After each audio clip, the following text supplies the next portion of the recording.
हरियाणा के झज्जर शहर की जेल से हजारों कैदी खुशी से बाहर भाग रहे थे, क्योंकि शहर में आए थे एक नए बड़के जज जिन्होंने कई सारे फैसले एक ही दिन में दे डाले। सबूतों के अभाव पर इन सभी को बाइज्जत बरी किया जाता है। अमित चौहान, रिंकू पुनिया, मुन्ना मलिक। सिर्फ एक महीने के अंदर इस नए जज ने 2470 मामलों की सुनवाई कर दी और रिहा कर दिया छोटे मोटे अपराधों के लिए जेल में सड़ रहे 2000 कैदियों को। और एक अतरंगी बात ये थी कि इन्होंने भारी सजा सुनाई उन अपराधियों को जिन पर बलात्कार और हत्या जैसे संगीन इल्जाम थे। इसके बाद जेल के कैदी और परिवार वाले जज की खूब गुणगान गाने लगे, क्योंकि उन्होंने अपनी जिंदगी में कभी किसी जज को इतनी तेजी से मामले निपटाते हुए कभी देखा नहीं था ना। लेकिन ये क्या, अचानक 40 दिन बाद नए जज गायब हो गए। हमारे इस अनोखे जज की असलियत जानने के लिए वीडियो देखते रहिए, लेकिन उससे पहले हमारे चैनल को लाइक, शेयर, कमेंट और सब्सक्राइब जरूर कर दें। हमने पाया है कि आप हमारे वीडियो को तो जरूर देखते हैं मगर सब्सक्राइब नहीं करते।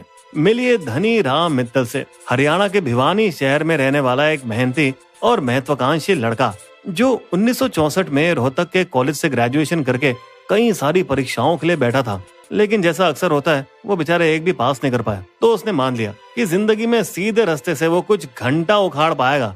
फिर एक दिन अखबार पढ़ते वक्त उसकी नजर एक खबर पर पड़ी जो कि भारत के इतिहास के सबसे बड़े चोर नटवर लाल की थी, जिसकी भूमिका अमिताभ बच्चन ने बखूबी निभाई थी इसी के नाम की फिल्म में, जिसमें वो एक अलग टाइप का बावला था जो कि धीरूभाई अंबानी और राजेंद्र प्रसाद जैसे प्रसिद्ध लोगों के जाली हस्ताक्षर करता था, जिसने भिखारी से व्यापारी और सरकारी अफसरों तक न जाने कितने भेष बदलकर चोरियां की।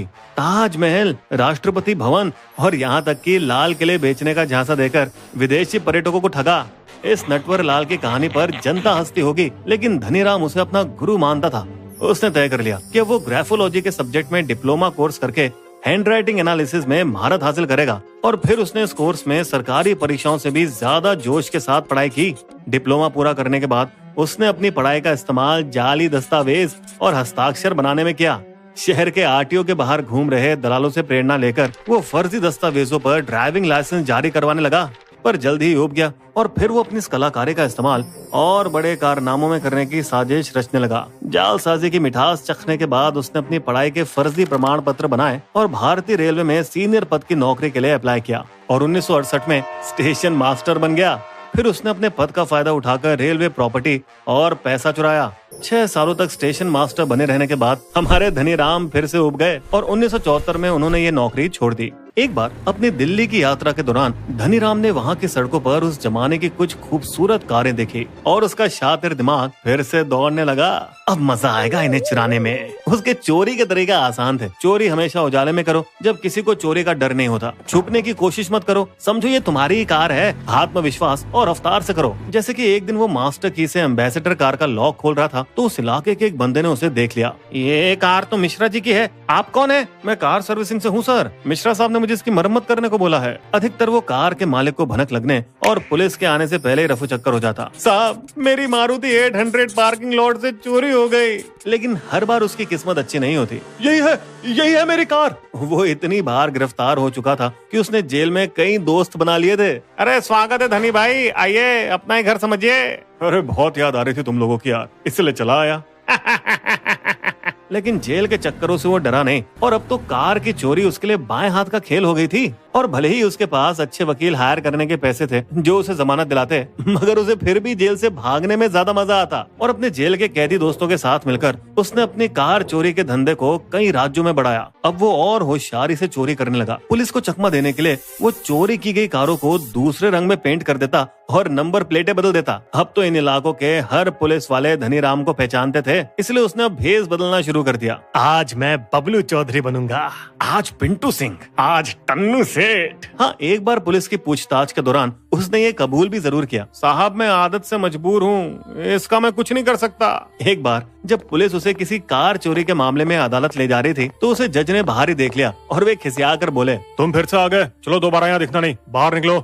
और जब बाद में उसी दिन जब सुनवाई के दौरान उसका नाम पुकारा गया, धनीराम को हाजिर किया जाए, तो वो कहीं दिखे नहीं। तभी अंदर खड़े पुलिस वालों को याद आया, जज साहब ने मुझे जाने का बोला है, उनकी बात भला मैं कैसे टाल सकता हूँ, मैं चलता हूँ। और इस तरह वो एक बार फिर भाग निकलने में कामयाब रहा। अब धनीराम को कुछ नई जोखिम भरी कलाकारी करने का दिल किया और अब क्योंकि कई बार चोरी के मामलों में पकड़े जाने की वजह से कई वकील उसके दोस्त बन गए थे, तो धनीराम ने सोचा कि अगर वो कानून की पढ़ाई कर ले तो वो अपने मुकदमे खुद ही लड़ लेगा और अपने साथियों के भी। तो उसने जयपुर के कॉलेज में BA LLB के कोर्स में दाखिला लिया और अपनी डिग्री पूरी करके धनीराम ने कुछ समय तक वकालत की प्रैक्टिस की, न्याय व्यवस्था को समझने के लिए। फिर 1980 में उसकी नजर अखबार की एक खबर पर पड़ी। झज्जर के एडिशनल सेशन जज पर भ्रष्टाचार के आरोप, जांच शुरू। झज्जर, जो कि धनीराम के शहर भिवानी से बस 1 घंटे की दूरी पर था। धनीराम को फिर शरारत सूझी और उसने खुद को हरियाणा हाई कोर्ट रजिस्ट्रार बताकर झज्जर के एडिशनल सेशन जज को पत्र लिखा। जब तक आपके खिलाफ भ्रष्टाचार की जांच खत्म नहीं होगी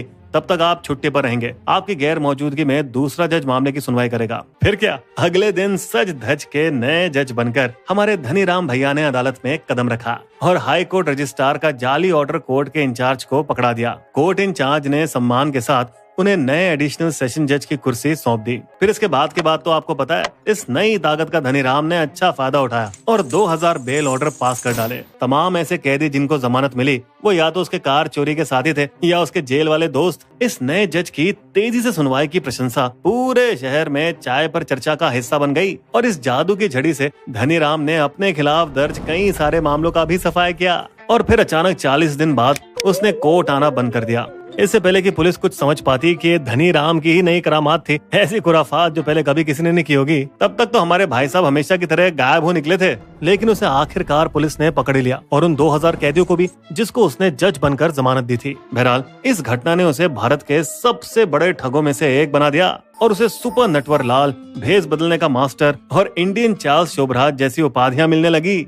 फिर 2000 का दशक आ गया जब कई सारी कारें इनबिल्ट सिक्योरिटी सिस्टम के साथ आने लगी। तो अब जब हमारे धनीराम ने एक हुंडई क्रेटा में डुप्लीकेट चाबी लगाई तो उसका अलार्म जोरों से बजने लगा और धनीराम भीगी बिल्ली की तरह वहां से भाग गया। इसलिए अब उसे अपनी चोरियां सिर्फ पुरानी कारों तक सीमित करनी पड़ी, जिनकी तादाद अभी भी कम नहीं थी। और पिछले 40 सालों में 125 चोरी और फ्रॉड के मामलों में बुक होने के बावजूद और 95 बार गिरफ्तार होने के बावजूद उसकी चोरी करने की चुल ने उसे 75 साल की उम्र में भी नहीं छोड़ा, बल्कि उसकी बढ़ती उम्र उसके लिए और फायदेमंद ही हो गई। अरे दादाजी, किसकी गाड़ी खोल रहे हैं? माफ करना बेटा, अब आंखें कमजोर हो गई है ना, अब मुझे लगा मेरी गाड़ी है। वो 2016 में 77 साल के थे जब उनको 126वीं और आखिरी बार रंगे हाथ पकड़ा गया पश्चिम दिल्ली में मारुति एस्टीम चुराते हुए। लेकिन हमारे कलाकार चोर अभी 2 महीने पहले ही 85 साल की उम्र में गुजर गए। उम्मीद है अब उनको शांति मिल गई होगी। बिस्बो की शायरी। अपनी जिद का धनी था धनीराम वो चोर, नहीं चैन से बैठता, मांगे हरदम मोर। कोई नटवर लाल कहे, कोई कहे शोभराज, चोरों के सरताज का उसके सर पर ताज। हमारे वीडियो कंटेंट के सोर्सेस आपको डिस्क्रिप्शन में मिल जाएंगे।